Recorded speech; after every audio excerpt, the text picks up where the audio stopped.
Hello friends, स्वागत है आपका आपके अपने YouTube channel pen paper classes में। मैं विजय तिवारी एक बार फिर से आप लोगों के लिए भारतीय संविधान पे वीडियो लेके आया हूं। हम लोग आज पढ़ने वाले भारतीय संविधान, बहुत ही महत्वपूर्ण टॉपिक है ये। सभी वनडे एग्जाम्स या सभी कॉम्पिटिटिव एग्जाम्स के लिए भारतीय संविधान से क्वेश्चन आते ही आते हैं। तो हम लोग अभी समझेंगे कि भारतीय संविधान का गठन कब हुआ, निर्माण कब हुआ, कौन कौन कहां से क्या देश से लिया गया। पहले मैं कुछ आपको बताऊंगा, उसके बाद इससे आप क्वेश्चंस लूंगा जिससे आपका रिवीजन हो जाएगा। तो अगर आप ये 20 मिनट या 25 मिनट की जो वीडियो होगी इसको देख लेंगे तो आई होप कि आपको काफी कुछ क्लियर हो जाएगा। तो चलिए वीडियो स्टार्ट करते हैं। और प्लीज वीडियो स्टार्ट करने से पहले जिसने भी चैनल को सब्सक्राइब नहीं किया है, चैनल को सब्सक्राइब कर लें, बेल आइकन को प्रेस कर लें ताकि आगे आने वाली सारी वीडियोस की आपको नोटिफिकेशन मिलती रहे। तो ज्यादा टाइम नहीं वेस्ट करते हैं, चलिए वीडियो स्टार्ट करते हैं। सबसे पहले कि भारतीय जो संविधान है, भारतीय संविधान का गठन किसने किया था? तो भारतीय संविधान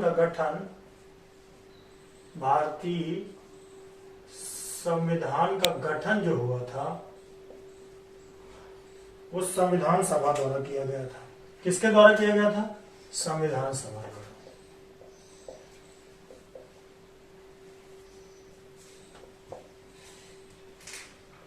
संविधान सभा द्वारा, ठीक है। अच्छा, एक चीज और यहां से निकल के आती है कि संविधान सभा का गठन ये किसके द्वारा हुआ था? संविधान सभा का गठन ये क्या कब हुआ था? ये कैबिनेट मिशन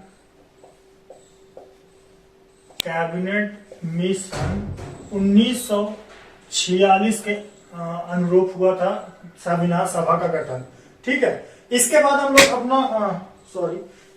लोग आ जाते हैं कि संविधान सभा की पहली बैठक कब हुई थी?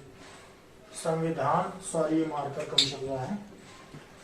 संविधान सभा की जो है पहली बैठक कब हुई थी? संविधान सभा की पहली बैठक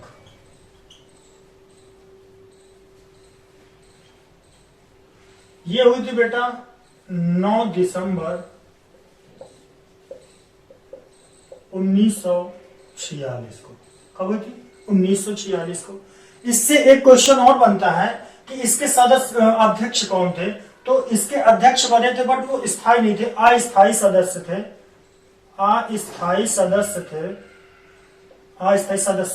अस्थायी अध्यक्ष थे। क्या नाम था उनका? डॉक्टर सच्चिदानंद सिन्हा। डॉक्टर सच्चिदानंद सिन्हा ये जो है पहली संविधान सभा बैठक के जो है अस्थायी अध्यक्ष थे। जस्ट इसके 2 दिन बाद 11 दिसंबर 1946 को डॉक्टर राजेंद्र प्रसाद जी को, अपने फर्स्ट प्रेसिडेंट को, डॉक्टर राजेंद्र प्रसाद जी को स्थायी सदस्य चुन लिया जाता है संविधान सभा का। स्थायी अध्यक्ष चुन लिया जाता है संविधान सभा का, ठीक है। इसके बाद आ जाते हैं कि ये जो मतलब हमारी संविधान सभा था इसका अंतिम रूप से किसने कार्य पूरा करके दिया था? तो ये अंतिम रूप से कार्य पूरा करके दिया था डॉक्टर भीमराव अंबेडकर।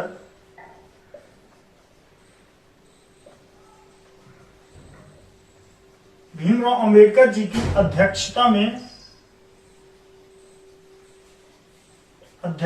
वाली समिति, क्या नाम था उसका? प्रारूप समिति। अब यहाँ पे आप लोग थोड़ा ध्यान से देखिएगा कि ये जो डॉक्टर भीमराव अंबेडकर जी की अध्यक्षता वाली समिति, प्रारूप समिति ने पूर्ण रूप से संविधान का कार्य पूरा करके दिया था। यहां से क्वेश्चन बनता है कि प्रारूप समिति के अध्यक्ष कौन थे? तो प्रारूप समिति के अध्यक्ष थे डॉक्टर भीमराव अम्बेडकर। एक क्वेश्चन और बनता है बहुत ही महत्वपूर्ण कि इसमें कितने सदस्य थे, प्रारूप समिति में कितने सदस्य थे, तो इसको स्टार लगा के नोट करिएगा, 7 सदस्य थे। कितने सदस्य थे? 7 सदस्य थे, इस चीज को नोट करिएगा। ठीक, हम लोग जान लेते हैं थोड़ा सा कि बोर्ड थोड़ा सा छोटा है तो मुझको रफ करके फिर से बताना पड़ता है। ठीक है, तो अब हम लोग जान लेते हैं कि भारतीय संविधान का जो है इसमें 2 बहुत ही महत्वपूर्ण क्वेश्चंस आते हैं कि ये निर्मित कब हुआ था, अधिकृत कब हुआ था या अधिनियमित कब हुआ था हमारा संविधान सभा। तो ये 26 नवंबर 1949 को ये अधिनियमित हुआ था। अधिनियमित हुआ था हमारा संविधान। ठीक है, ये अगर पूछा जाए कि कब अधिनियमित, तो क्वेश्चन पहले पढ़िएगा अच्छे से। अब इसके बाद अगर पूछा जाए लागू कब हुआ था, तो ये 26 जनवरी 1950 को लागू हुआ था।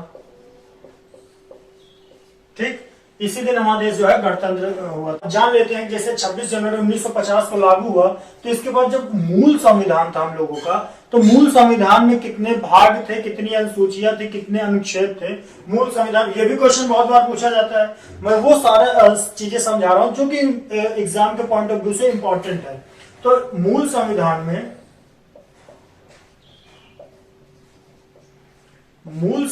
में जो है 22 भाग थे,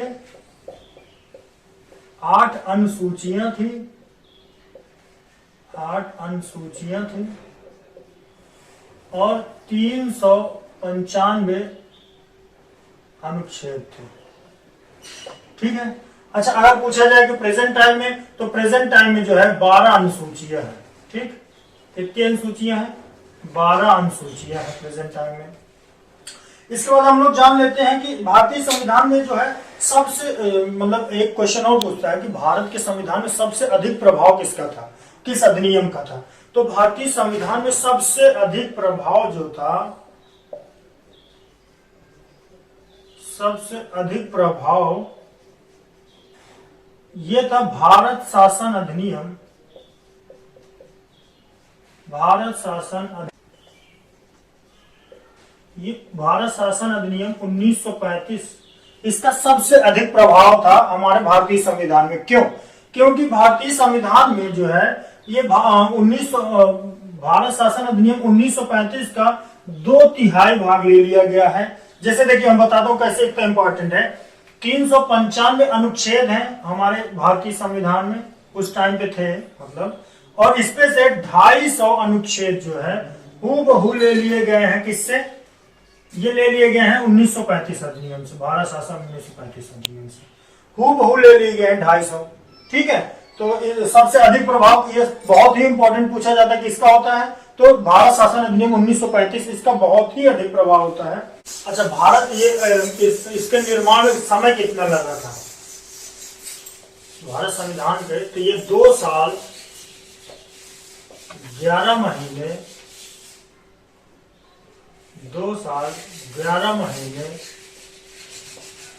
18 दिन लगे थे। भारतीय संविधान के निर्माण में 2 साल 11 महीने 18 दिन लगे था, समय ये टोटल इतना लगा था। और ये भारत जो विश्व का, अपने भारत का जो संविधान है, विश्व का सबसे बड़ा लिखित संविधान है।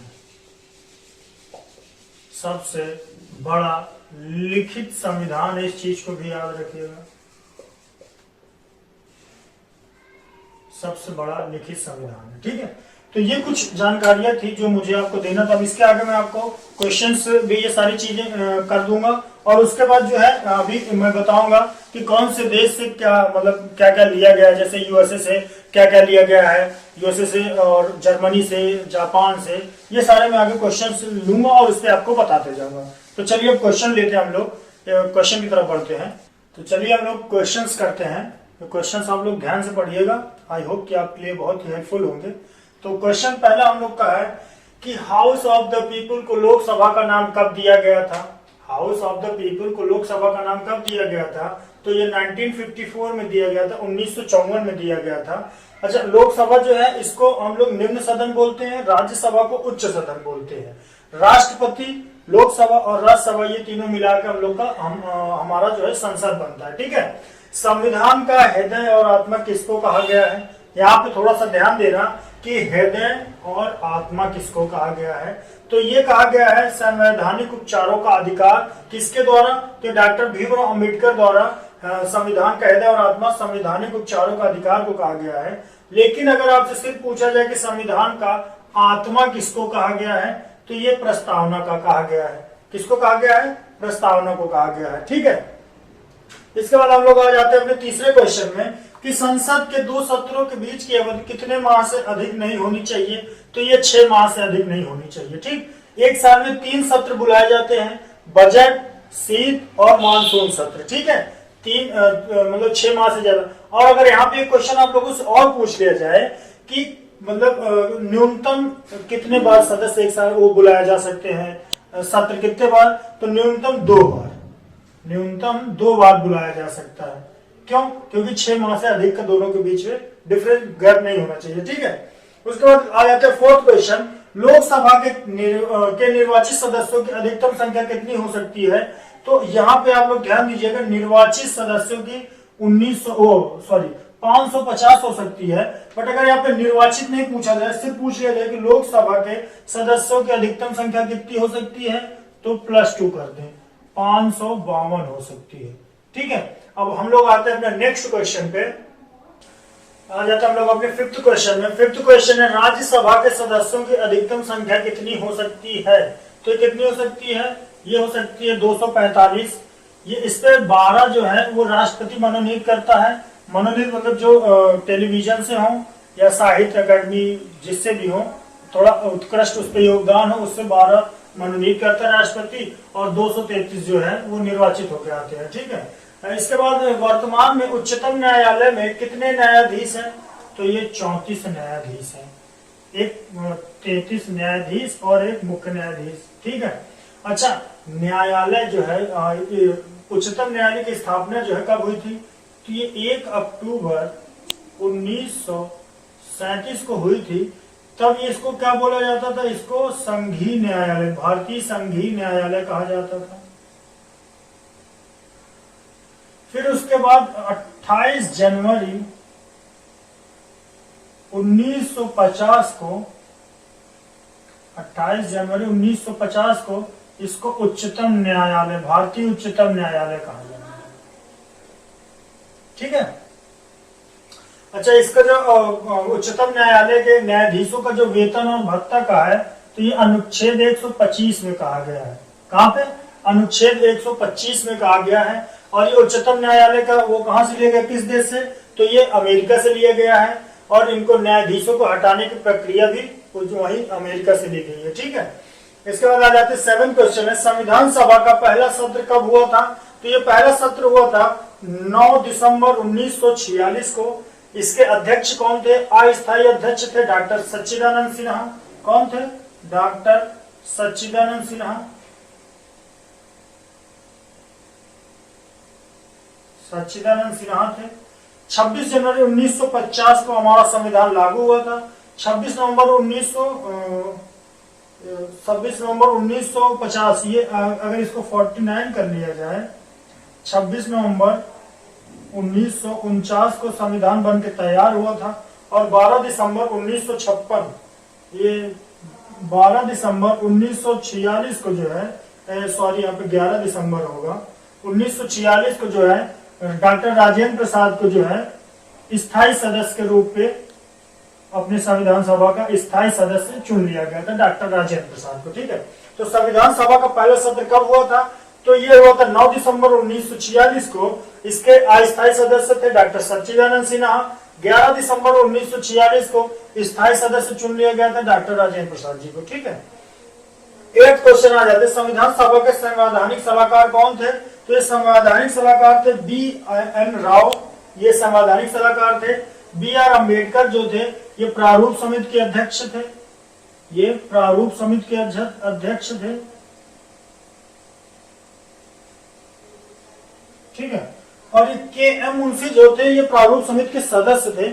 किसी भी मेंबर के तुलना में जो KM मुंशी थे ये सबसे अधिक ज्यादा 6 समिति के मेंबर रहे हैं KM मुंशी। ठीक है, तो अब इसके बाद हम लोग बढ़ते हैं अपने नेक्स्ट क्वेश्चन पे। तो हम लोग आते हैं अपने नेक्स्ट क्वेश्चन पे, नाइन्थ क्वेश्चन है, भारतीय संविधान सभा की संघीय समिति के अध्यक्ष कौन थे? तो ये पंडित जवाहरलाल नेहरू थे। संघीय शक्ति समिति और संघीय ऊर्जा समिति के अध्यक्ष ये पंडित जवाहरलाल नेहरू थे, घटना समिति के। और BR अम्बेडकर प्रारूप समिति के अध्यक्ष थे। डॉक्टर राजेंद्र प्रसाद राष्ट्रीय ध्वज तत्पद के अध्यक्ष थे। और सरदार पटेल जो है अल्पसंख्यक आदिवासी ये क्षेत्र के अध्यक्ष थे। ठीक है, संविधान सभा द्वारा भारतीय राष्ट्रीय ध्वज को कब अपनाया गया था? तो 22 जुलाई 1947 को और राष्ट्रीय ध्वज को अपनाया गया था। ठीक, कब अपनाया गया था? 22 जुलाई 1947 को संविधान सभा द्वारा राष्ट्रीय ध्वज को अपनाया गया था। नीति निर्देशक सिद्धांत किस देश से लिया गया है? तो ये आयरलैंड से लिया गया है। आयरलैंड से। और क्या लिया गया है? तो ये आपातकालीन उपबंध यहां से लिया गया है, आपातकालीन उपबंध।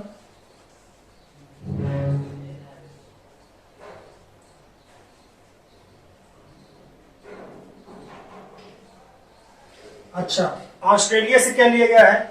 मैं ऑस्ट्रेलिया से अगर आप पूछ लिया जाए कि जैसे कि प्रस्तावना की भाषा कहां से ली गई है, तो ये अप्रॉक्स 90% बच्चों को नहीं पता होगा कि प्रस्तावना की जो भाषा है वो ऑस्ट्रेलिया से ली गई है। प्रस्तावना की भाषा कहां से ली गई? ऑस्ट्रेलिया से। समवर्ती सूची कहां से ली गई? ऑस्ट्रेलिया से। ये बहुत इंपॉर्टेंट है, समवर्ती सूची और प्रस्तावना की भाषा ये कहां से ली गई है? प्रस्तावना की भाषा ऑस्ट्रेलिया से ली गई है।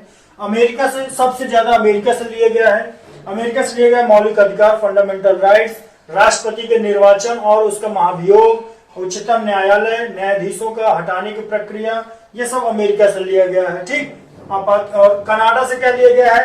कनाडा से लिया गया है संघीय जो है शक्तियों का विवरण, वो बंटवारा और अपशिष्ट शक्तियों का जो है केंद्र के पास रहना, ये कनाडा से लिया गया है।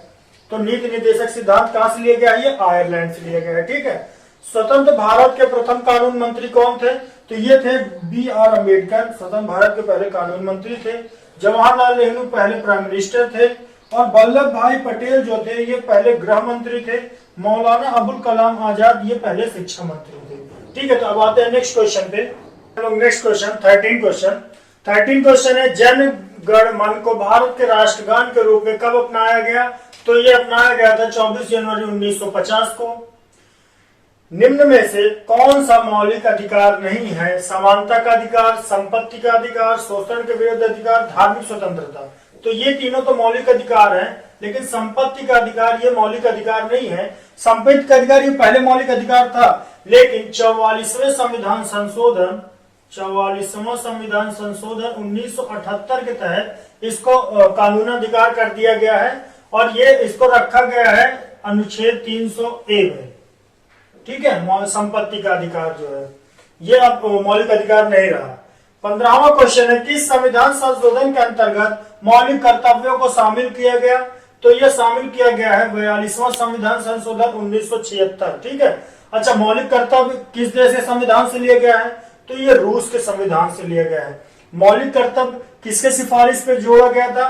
तो सरदार स्वर्ण सिंह की सिफारिश पे मौलिक कर्तव्यों को जोड़ा गया था। ठीक, एक चीज और ध्यान रखिएगा, क्वेश्चन आता है कि मिनी संविधान किसको कहते हैं? तो 42वां संविधान संशोधन 1976 इसको मिनी संविधान के नाम से भी जाना जाता है। ठीक है, तो मौलिक कर्तव्य कहां से लिया गया है? रूस से लिया गया है। और किसके सिफारिश पे जोड़ा गया है? तो सरदार स्वर्ण सिंह की सिफारिश पे जोड़ा गया है।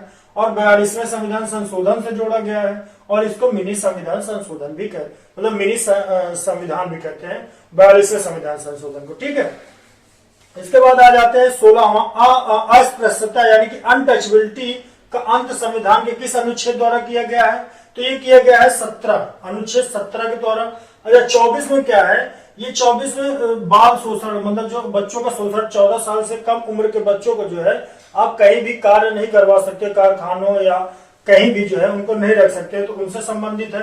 और 19A जो है ये प्रेस की स्वतंत्रता और बोलने का अधिकार करवाता है। ठीक है, तो ये सारे क्वेश्चन थे। अब इसके बाद हम लोग बढ़ते हैं अपने नेक्स्ट क्वेश्चन पे, 17th क्वेश्चन पे। चतुर्थ स्तंभ, फोर्थ स्टेज शब्द का प्रयोग किसके लिए किया जाता है? तो ये होता है प्रेस या समाचार पत्र के लिए जो है ये फोर्थ स्तंभ कहलाता है। अपने उसका पंचायती राज की त्रिस्तरीय समिति का गठन किसके द्वारा किया गया था? तो ये किया गया था बलवंत राय मेहता समिति के द्वारा, ठीक है। पंचायती राज त्रिस्तरीय व्यवस्था, इसमें जो है ग्राम पंचायत में प्रधान का चुनाव, ग्राम पंचायत चुनाव, ब्लॉक स्तर पे और जिला स्तर पे, ये 3 चुनाव मतलब त्रिस्तरीय चुनाव का इसी के तहत हुआ था। राष्ट्रपति को शपथ कौन दिलाता है? तो ये दिलाते हैं मुख्य न्यायाधीश। अगर मुख्य न्यायाधीश अनुपस्थित हो तो फिर वरिष्ठतम न्यायाधीश उच्चतम न्यायालय का इनको शपथ दिलाता है। और ये अपना त्याग पत्र उपराष्ट्रपति को दे सकते हैं, ठीक है। संविधान में कितने प्रकार का आपातकाल का प्रावधान है? तो 3 आपातकाल 3 प्रकार के हैं। कौन कौन से? तो ये हैं 352 नेशनल राष्ट्रीय आपातकाल, राष्ट्रीय आपातकाल,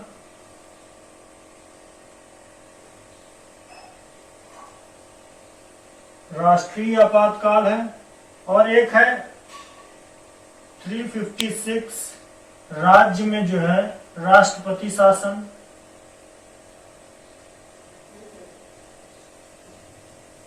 और एक है 360 यानी कि वित्तीय आपातकाल।